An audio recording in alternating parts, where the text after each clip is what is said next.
You have probably tried to quit pornography before and then failed and then tried it again and then failed again. Perhaps you tried to white knuckle it by willpower or by using blockers, or maybe you watched a YouTube video about nofap or read a Reddit thread or anything else like that, wherein you had some motivation, you felt hyped, you felt like you could conquer a fucking world, but then you relapsed and then you relapsed again. Why does this cycle keep happening with you? Because most of what you've been told about pornography, about addiction, and your brain is garbage. They're all brainwashings, and when you start getting rid of them, you will find out that the only thing that's left is the truth. So anything which the pornography uses, which your mind uses as a reason to go towards pornography, whether it be positive, like it's my friend, it helps reduce prostate cancer, or it's giving me brain damage, or making me less confident, or anything else like that to go towards pornography, they are all false. And when you start getting rid of these self-repeating beliefs, these brainwashings, you will find that you don't need to no longer watch any of these videos. You don't need to feel like you're fighting a battle where you need to hold back your hand, you need to chain it or something else like that, because you are no longer fighting your brain, but in unison with it. You're working with it.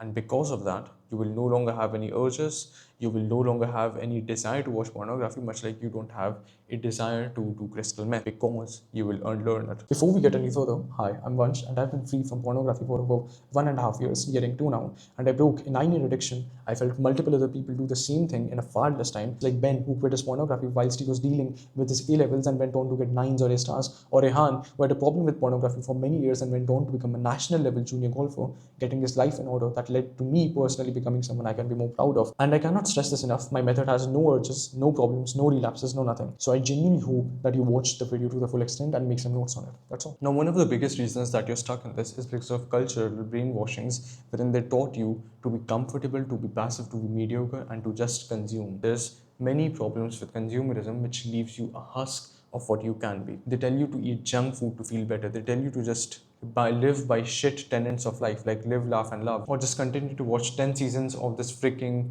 show to feel better. But all of these things are learned behaviors, again, much like pornography is, and you didn't inherently have a desire for it when you were born. If food, water, all of these things are understandable, community is understandable. So, how do all of these things work? What they do is that they take something which you naturally want, for example, let's say good food, and they take them to the extremes, and hence why you suffer.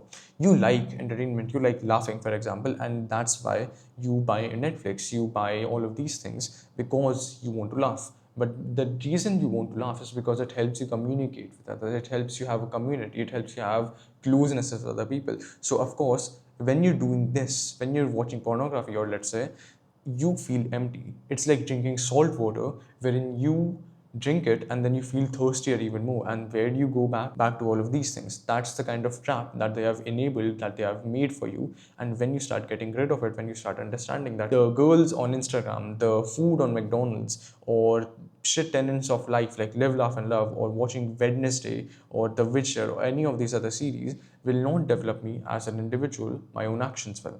When you start understanding that, and there's a difference between understanding it, hearing the word, and truly understanding it inside of your soul, inside of your body, is when you will make progress. Society and culture and your parents, your friends, everyone that you know practically are obsessed with comfort, with consumerism, with passiveness. They aren't evil, but following them will make you mediocre, much like them. And the reason that you or anyone else continue to follow these actions, to follow through with them as if they're clockwork, is because of self-limiting beliefs. So now that you've understood that there are self-limiting beliefs inside of you, you have the choice to get rid of them. Weakness, hence, is not your natural state anymore, but is a choice. So what will you choose? Now, the second factor to your brainwashings, except for the culture which told you that you should be a consumer, or that sexuality is the most important thing in your life, or any of the other shit beliefs that movies or culture have instilled into you, accepting that, the advice on r/nofap and other adjacent groups is one of the biggest reasons that you are stuck. Because what they do is give you cult-like language like fapstronauts, or make you so obsessed with counting days rather than solving the inherent problem, or tell you that, oh, this didn't work for you. Clearly, you need another blocker. Go sign up for the pro version of that app or some bullshit, when that isn't the problem. The inherent desire that you have for pornography is something learned, and you can unlearn it. If you look at the amount of people in the nofap community, you will see that there's over 1.2 million people in the subreddit alone, not taking all of the other people in the adjacent communities or on Discord or Instagram. Let's say, for the sake of benefit, that over 300,000 people, though it's probably lower, have quit pornography or do not have a problem with it. Perhaps they're there for someone else. Perhaps they've already quit pornography. Perhaps they are just interested in the psychology of quitting or anything else like that, right? Let's say over 300,000 people have quit pornography. That leaves about 900,000 people, which is more than the population of some countries, who have a problem with pornography, who are actively struggling, and who are actively peddling shit advice to you, to all of the people in the community. How can they help you quit when they have not quit themselves, when they have made minimal progress towards it, when they still have the identity of an addict? That's why I think most of the advice from nofap, except for the simple advice that you should quit porn, is shit. So 99.9% of the advice about quitting pornography will not work, because you are not fixing the inherent problem of your desire to watch pornography. So blockers can simply be turned off. Willpower will simply run out again and again and again. The true chains are the self-limiting beliefs peddled by the nofap community, which again are struggling themselves and don't know better. Things like, my libido just builds up, I can't handle it, I need to nut. All of these are shit beliefs which aren't based on reality, which aren't based on testosterone research, which aren't based on libido research. Any and all of these beliefs are simply brainwashings, and when you start getting rid of them, you will realize that they were peddling lies. So all of these again are simply beliefs, and they are false and not based on anything. NoFap is a cage which was maybe made with good intentions, but bad psychology and eventual degradation ruined it. It's like crabs in a bucket. You are stuck with them inside of a bucket, and they are preventing you from escaping. They're pulling you back like, bro, I'm helping you. We're like this, we're a community. So this hacks are three psychological needs which have been researched over the decades and are found to be true. The first is autonomy, which is the desire to have some level of skill, the desire to be self-sufficient. So what the advice from r/nofap does is that it hacks the desire for autonomy and says that, okay, you want to get better at something, you want to feel like you're quitting pornography, this is just the feeling, nothing else, by the way. You should count the days and you should use willpower. But that doesn't work, because it's like taking a painkiller when you have a broken finger. What you need is a cast. But instead, what you're doing is symptomatic treatment. You don't fix the inherent problem. Again, I sound like a broken speaker, but I'm just really trying to hammer this into you. You're not fixing the inherent problem, but instead focusing on the symptoms. And when you focus on the symptoms, nothing gets done. So another thing is competence. The competence is the desire to get better at something, to feel like you have some skills, to feel that you are important. And this is hacked because the way that they try to get you to go about it is again very passive. You sure are fighting all of the demons inside of your brain, but perhaps you're not addressing why your thoughts, why your urges, etc. became demons in the first place when they were evolved to help you. You can blame it on modernity, you can blame it on culture, you can blame it on everything else. They were the reason it happened. But at the end of the day, the responsibility for not fixing it is yours. So why haven't you fixed them? Why haven't you had dialogue with them? Why haven't you seen as to why they evolved this way? When you start addressing these reasons, when you start understanding that, oh, they aren't inherently evil, I don't have the devil inside of me or something else, but I have self-limiting beliefs. And when I started doing 5 minutes of research, let's say about testosterone and lust, that it just doesn't build up continuously, but it's more like what beliefs I have about lust are what drives it. So when you start understanding this, when you take an active approach rather than a passive one, is when you will realize that, oh, the advice from NoFap about getting more competence was shit. Same with connection. Again, crabs in a bucket, you have no actual relationship with them, you have no actual connection with them. It's more like one or two text messages like, hey bro, you're doing a great job, get better at this, blah blah blah, and this is all. It's an empty approach towards quitting pornography. If you truly want the guidance, if you truly want to get better at something, if you truly want to quit pornography, then this is simply instant gratification. And guess what, I was in this for all around a year or two, and it almost killed me. Guilt, shame, the desire to almost off myself, which I almost acted on, all of these things were caused by me just blindly following the path of nofap. And if you need real freedom, then you need to go towards that path yourself. You need to carve that path out yourself. I can help you. Even some advice from nofap or some memes and whatnot can help you in the short term, but nothing can make you do it. Not another ideology, not the people on r/nofap. You have to take the steps. Hey, before we get further into the video, I want to make sure that you like and subscribe and comment, because it will help other people find the video and actually help them get towards freedom like you are doing so right now. There's also a course which is in pre-sale right now, so if you're interested in that, because the price will only continue to get higher, then there's the link in the description below. So if you see, our brain can be divided roughly, our thoughts specifically, into three variants. And this is the human or the logical thoughts, which are self-limiting beliefs like it improves my concentration, it relaxes my stress, and hence why I should do it. Those are justifications, but generally based on self-limiting beliefs, generally based on omission. Or you could have the mammalian or the emotional brain, which are irrational beliefs. You know they're irrational beliefs, but they feel right? They feel good in the short term. They feel true in the short term, regardless if they're true or not, or if they help you or not.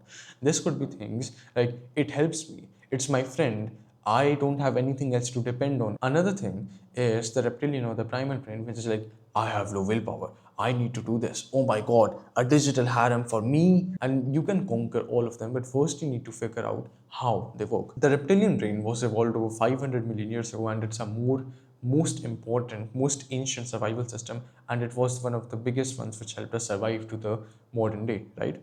And it governs our automatic or instinctive behaviors like fight or flight, like territorial defense or habit formation. Habit formation doesn't just mean that you wake up and you do 5 minutes of meditation, it also means that you can throw a punch, right? All of these things helped us survive to a modern day, and it even today drives our habits and responses under stress, especially under stress. So around 200 million years ago, we evolved the mammalian brain, which was added by early mammals, and it introduced emotions and social bonding to boost survival, because monkeys together strong. And it helps you form relationships, memories, and seek connection and emotional learnings like fear, not fear of a beast coming at you, but instead fear of abandonment. And finally, the logical brain on humans started evolving 50 million years ago, and this is one of the things which makes us uniquely human. It's responsible for language, logic, long-term planning, abstract thoughts, and this part allows us to reflect, to create, to imagine. But again, if you just blindly accept ideas, it's also vulnerable to ideology, to overthinking, to cognitive dissonance, which is basically two separate ideas, contradictory ideas. Like a smoker can smoke a whole pack one day, and then 2 days later he can be talking to someone and say that, yeah, I want to be healthy, I want to go to the gym. All of this again happens because we blindly accept ideas, and why we are struggling in modern times with our adaptations of from the past. So one thing that I can give you to help you understand is to ask yourself, so are you the logical or the emotional brain, or the reptilian brain perhaps? Are you any of these, or are you neither of them? What's the answer? I'll give you 5 seconds to think. It's a trick question. You are neither of them. You are none of them, because what you are is the general. The general is the one who rules over the mind, the one who's separate from the mind, the consciousness or the observer, if you will. So, the best way I can explain this to you is take a deep breath and then close your eyes for 10 seconds and think, just simply observe, what will my next thought be?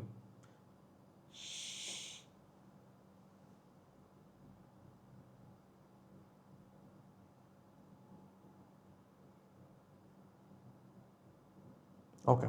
So, you probably had a thought about counting, let's say, or perhaps you had a thought about something that you need to do, or maybe you even had an urge or some self-replicating thoughts. All of these are simply thoughts. You are someone who's separate from them. You are not the origins of the thoughts. You are the person who sees these thoughts, who commissions these thoughts, and who gets these thoughts randomly. The brain, at the end of the day, is simply an organ. An organ's job is to do what it needs to do what it was designed to do, right? The brain was designed to think up thoughts. The heart was designed to beat. The stomach was designed to digest. Are you getting the point?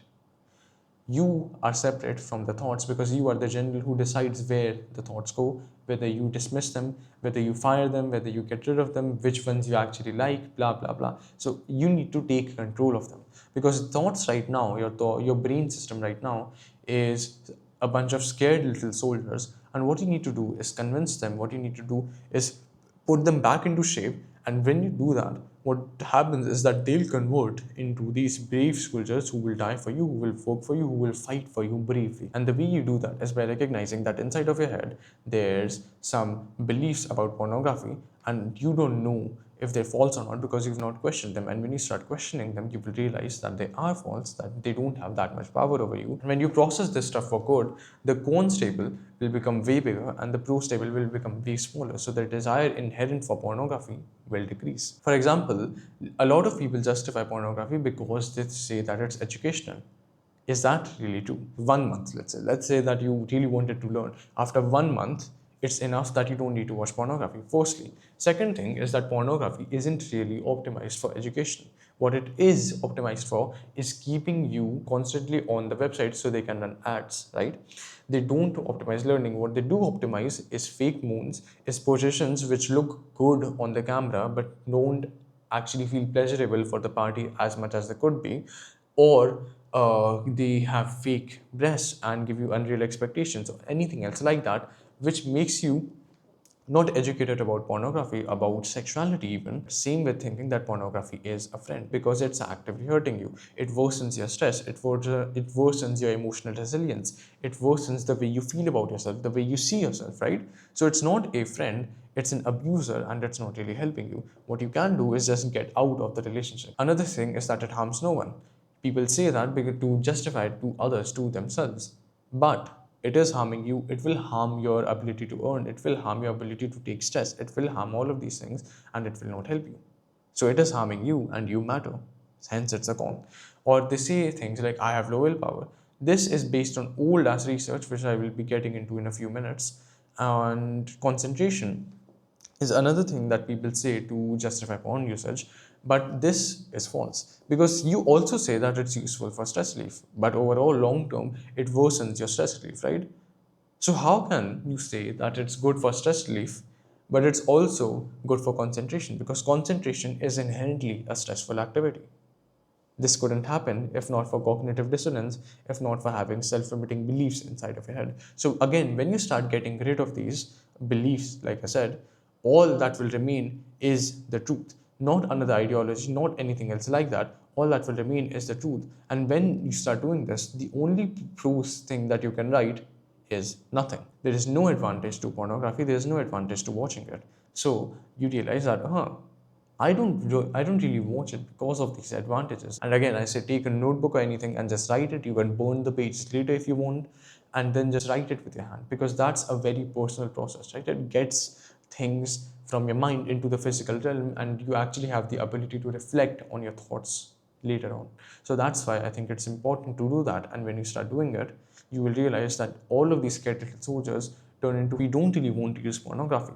So you don't use it because it's fun. You use it because you've been conditioned to escape discomfort, boredom, but the tools that you're using to escape and the things that you're escaping are broken. Now, willpower and believing that it works is one of the biggest frauds that you've experienced in your life. And this isn't just a problem of r/nofap and their advice, but instead a problem of culture in general and how they perceive willpower. So, firstly, willpower is a very short term fuel and it doesn't work long term, right? It works in conditions that last an hour, let's say. But if you try to use it for your entire life, of course, it doesn't work because there's inherently, let's say, a willpower limit inside of a brain, right? That's the way that people think about it. There's willpower limit, and after I reach that limit, I need to recharge. I cannot go any further, etc. That's what people think. So let's say you started and it's day one of pornography, and let's say something stressful happens and you reach your willpower limit. So, what you do is you rest or relapse, and because of that, you end up at day three.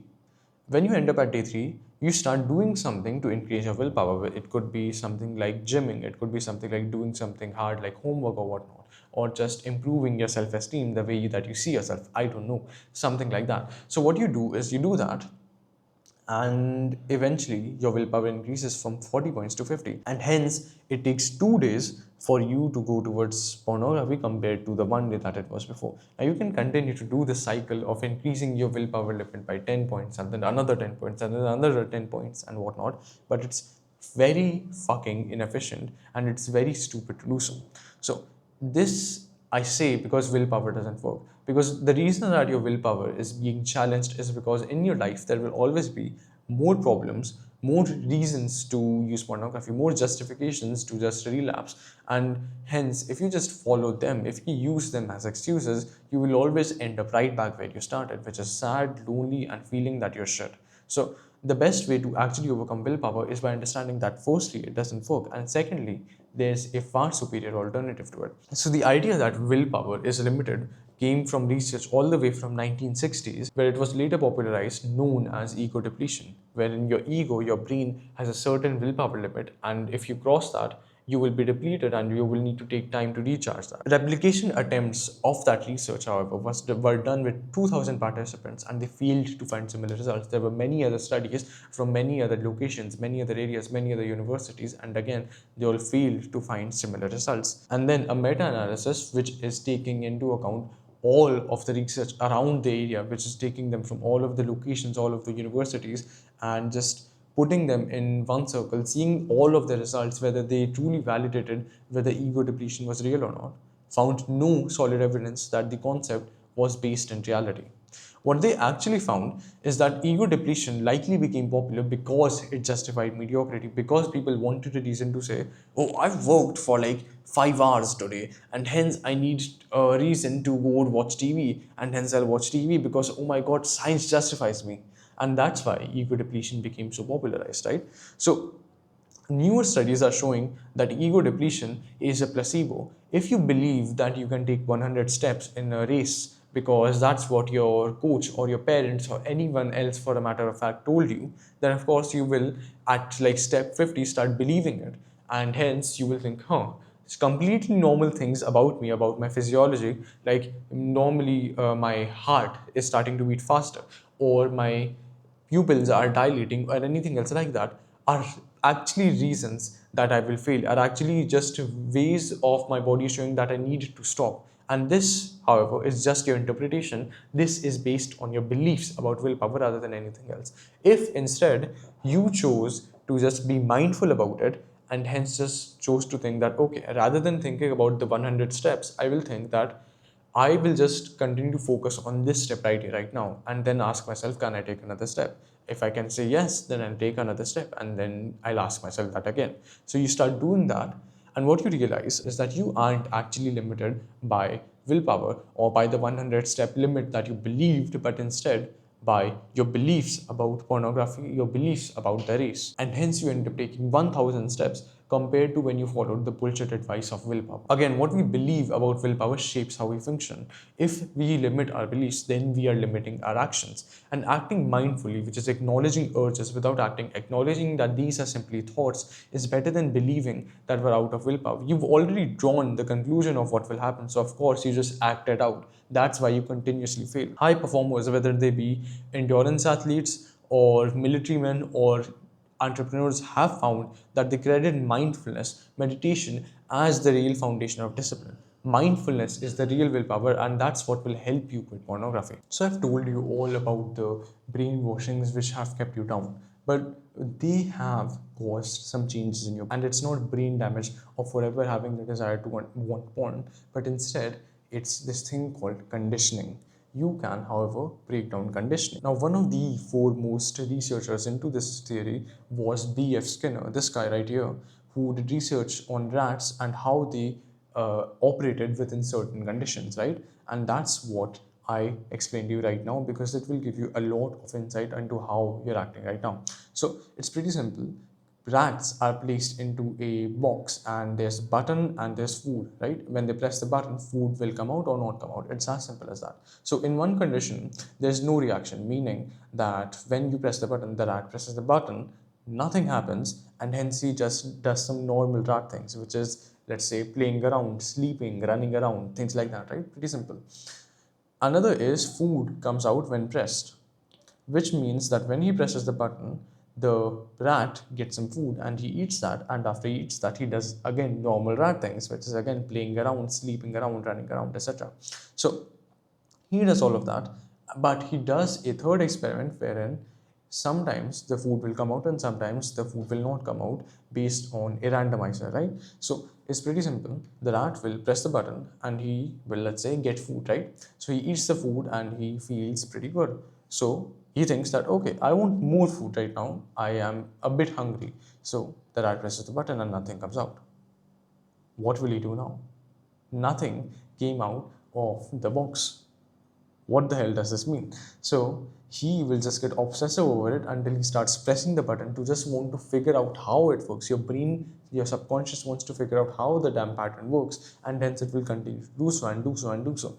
This is one of the reasons why we discovered fire. We wanted to understand how fire works, and hence why we used it, and hence why we interacted with it, and that gave us great returns in our old times. But right now it's not really giving us much returns, because as a result of it, now we are stuck in scrolling, we are stuck in pornography, we are stuck in gambling, and all of these things which keep us down and preventing us from living our most authentic, most enjoyable life. And it also plays into relationships. Now, you may not understand it and how inherently it works with relationships, but let's say that you were a child, or you are in a relationship with someone, and sometimes when you talked with them, they give you food, they give you love, they give you acknowledgement, etc. But other times they don't give you anything. They perhaps don't give you anything, or they perhaps even give you a punishment. And this, as a result of it, you not being able to figure out the damn pattern, you almost become addicted to it. You almost become infatuated with it, right? Infatuated isn't perhaps the right word, but this is one of the reasons why people stay in toxic relationships. And what kind of a relationship do you have with pornography? Exactly. So the best way to overcome this is by understanding that you are in a Skinner box and then proceeding to get out of this. Because have you actually ever felt better after using pornography, or just do you feel less worse, or do you feel nothing at all? Long term, how do you feel? Is it perhaps worse? So when you start figuring out these things, you will realize that, I don't actually want it. It's just causing me dopamine, and I don't really enjoy dopamine, right? So dopamine is just one of the many neurotransmitters inside of our brain which make us feel good, which make us feel something, right? And optimizing for only dopamine leads to a very sad existence in which you're not enjoying your life. I'll give you a very basic example. This is a graph about what kind of neurotransmitters are activated in terms of percentages whenever we do a certain activity. Now, certain percentages may be off or a little bit up or a little bit down depending on the activity and the type. For example, it depends on the kind of meditation you do, whether you will get more GABA or more serotonin, or the kind of exercise you do. Are you powerlifting? Are you doing cardio? Or what kind of social bonding are you doing? Are you perhaps talking with an already loved one? Are you talking with someone you're bonding with right now? Are you talking with a potential romantic interest? So all of these things change the percentages up a little bit, but this is the rough idea of it, right? So when you are indulging in something like pornography, what results is 50% dopamine release, and then there's some oxytocin, some endorphin, some serotonin, like 10% serotonin. And as a result, you are left tired after watching pornography because your dopamine receptors have been overworked. You don't feel good, you feel ashamed, you don't feel nice, right, after watching pornography. But with exercise or anything else, let's say, you have more serotonin release, you have more endorphin release, you have adrenaline and some other things here and there. You have 25% dopamine, but that's still pretty low. Same with meditation. Meditation is 15%. It has more endorphin release, it has more serotonin release, it has more GABA release. And same with social bonding. It has a lot of oxytocin, it has a lot of endorphins and serotonin, right?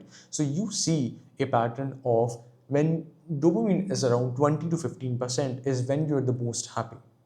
When dopamine again is around 20 to 15% is when you're the most happy, is when you're the most fulfilled with life. So why the hell are you optimizing for dopamine when you should instead be optimizing for other things, like, let's say, endorphins, like serotonin, like oxytocin, all of these other things which actually make you feel good, rather than fucking dopamine, which gives you a headache after it. So if you ask your brain truly if it wants porn, it will probably say yes, because again, because of brainwashings which you need to work on. But if you ask yourself again, do you want to want porn?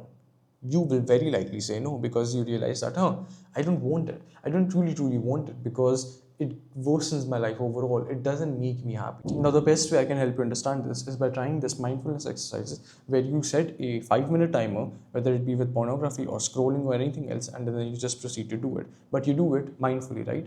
And after the 5 minutes are over, you ask yourself, how did this make me feel?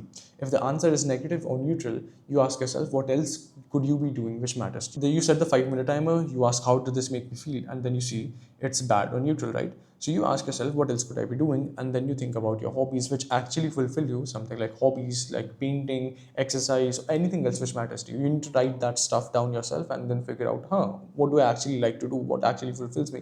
Is it perhaps working on my business? Is it perhaps making myself stronger? Is it perhaps becoming someone I can be proud of? Is it perhaps reading some Jungian psychology or any other crap like that? So if you feel good after that, you should ask yourself, what's something better I could be doing? And you would likely come to the same answer, which is like hobbies like painting, exercise, etc. And if you truly feel that this activity right now is fulfilling me, is actually making me better as a person, is actually not something an empty exercise, much like pornography, then you can set the 5-minute timer again. You can continue to scroll or whatever else you were doing, right? It's pretty simple. You likely won't come to this conclusion right now, right here, that this activity right now is the best one I could be doing with pornography, because you realize that, I could be doing a bunch of other shit like painting, exercise, etc., which truly matters more to me, which truly makes me happier. So when you realize that the best life isn't an indulgent one where you have unlimited entertainment, where you have unlimited pornography or anything else like that, but one where you do what truly matters to you, not what you want in the moment, is what will make you free. So just to give a summary, the best way to overcome pornography is not by lying to yourself or by guilting yourself or shaming yourself, which nofap promotes, or by just drowning in culture or consumerism, right? That doesn't make you happy. What you should do instead is understand, firstly, that you're not your thoughts, right? By meditation, by mindfulness, by understanding that you are the observer of thoughts, not the thoughts themselves. Another thing I would say is that you should prevent yourself from spiraling into these thought patterns, into rumination, because that will make you less happy. That will make you doubt yourself for no reason, right? There's a difference between rumination, which just basically gives you a problem and then says, that's the problem, that's why I can deal with it, and actually solving a problem, which is thinking, okay, there's a problem and hence I'll solve it, right? So when you start getting into thought pattern, best way to identify these thought patterns again is to realize that if you have a problem inside of your brain, which is pretty normal, if you start thinking that I cannot solve this is the problem for XYZ reasons, I cannot solve this, then you need to separate yourself from your thoughts and realize that, okay, I'm the observer, time for me to take action, right? Because that's what causes us to go into pornography, cause us to spiral, etc. So the best way I can do that is by putting you in the present moment, which is something like the 5 4 3 2 1 grounding technique, right? So it's pretty simple. You take a deep breath and then you start noticing the 5 things around you. So for me, it would be my camera, it would be my laptop, it would be my light, my chair, etc. 4 things that I can touch right now. So it would be the camera right now, the laptop, the table, the chair, any things like that. The third thing would be 3 things that I can hear. For me, it would be the silent hum of the fan, the AC or the turbine and the light. The 2 things that I can smell would be a mild concrete smell and my own sweat. One thing that I could taste would be my own saliva, which is slightly acidic. All of these things, when you start doing that, you realize that, okay, I'm in the present moment. I am not in my head. I am not with these thoughts exactly. I am the observer, right? So when you start doing this, you realize that, okay, I don't need to focus on all this. I can just be outside of my brain and I can live in the present moment. Second thing I would tell you is understand that again you're not your thoughts and then start to break them down, which means that you take all of the bullshit beliefs that you have about pornography, which is concentration, I have low willpower, all of these things, and then you start getting rid of them by seeing that, okay, I have these self-limiting beliefs, I need to process them, realize that there are no pros towards pornography, whether it be emotional or reptilian or logical, and then I need to get rid of them. So when you start doing that, you will realize that you are not your thoughts. Your thoughts can be changed by logic and processing, and your thoughts are not you. Last thing is my course and coaching, which, as I told you, I have been free for over 1.5 years. It's coming to nearly 2 right now. And I've helped multiple people with pornography. For example, Ben and Rian, who both have had very drastic changes, same with me. And you will get all of these things that I'm offering right now in the course, which will be 5+ hours of in-depth information about quitting pornography, bonus guides about weaponizing addictions, which means that you actually start to enjoy the things which are actually useful for you. So for example, getting an addiction to exercise would be pretty good, right? Same with the hardcore dopamine detox guide, access to the dominant mind community after course launch, which will be like-minded individuals, for example, Rehan or Ben, who have become top scorers in exams in all over the world, and a national level junior golfer, or me, who changed my entire life around, and other people like that. And you will have a totally free invitation to that. Same with multiple group coaching calls post launch. I will be doing 2 calls per week every single month, and I'll be helping you, whether it be with pornography or any other beliefs that you have about yourself, which is limiting you from being your best self. Every week you spend without pornography results in the urges dying twice as fast. And I'm on a pre-sale right now, so the price right now is just $49.99. It will only continue to go higher after I launch the course, and for every 10 people who join. Again, I almost offed myself because of being stuck in the cycle, and the only thing that I can tell you is that you don't want to get to that point. You actually want to live. You don't want to get to the point, to the edge as I got. And that's what I'm trying to help you with. That's what I'm trying to help you overcome. So if you truly want to do that, if you truly want to save your time, save your health, save your mental health, then I would suggest that you join. That's all. It's been a pleasure having you watch till the end, and I sincerely hope that you quit pornography and become free. Cheers.